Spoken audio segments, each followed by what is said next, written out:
On Wednesday of this week, the FBI decided they had had enough of Devin Nunes's little sideshow about his memo, and they hit back at Nunes, releasing a statement saying basically that Devin Nunes, your memo is filled with lies. Here is what they specifically had to say about Nunes's memo. As expressed during our initial review, we have grave concerns about material omissions of fact that fundamentally impact the memo's accuracy. Now, in case you're not familiar with it, that is a very fancy and very well-worded way of saying, you're a damn liar, Devin Nunes, and we don't believe a damn thing in your memo because you left out very important things.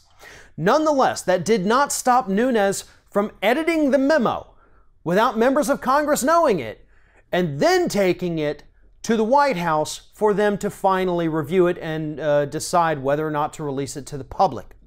That's the state of the hashtag release the memo movement, and yet there are still plenty of conservatives online who actually believe that this memo is somehow going to lead to the arrests of people like Barack Obama, Hillary Clinton, members of the FBI. It's just going to tear down that whole deep state apparatus that conservatives seem to think exists here in the United States.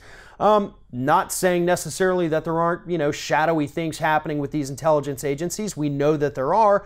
This just doesn't happen to be one of them. Devin Nunes is a liar. The things that he has in that memo are untrue. And that's coming from the people who gave him the information to be able to even write the memo in the first place. And here's the kicker on all this. It's not just that the FBI had to come out and say, Devin Nunes, you're lying your ass off.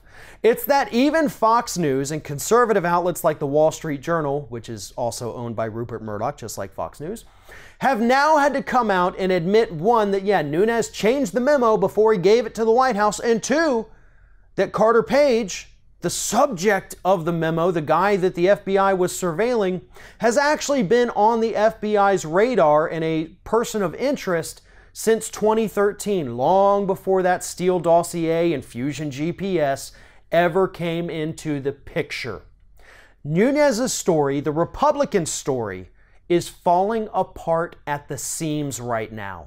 Every time they think they've got a gotcha piece of information, a news outlet, a news organization comes forward with information that completely discredits them before they're even able to get their information out.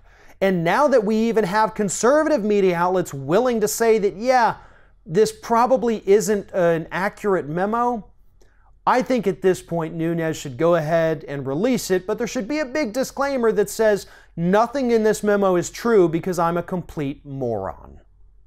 If you're thinking about subscribing to our channel, I strongly encourage you to do that. But if you're not thinking about subscribing, I would encourage you to start thinking about it, and then once you're thinking about it, actually go and do it. You can see the subscribe button right there on the screen, or if you're watching on a different platform, go to youtube.com/theringofFire.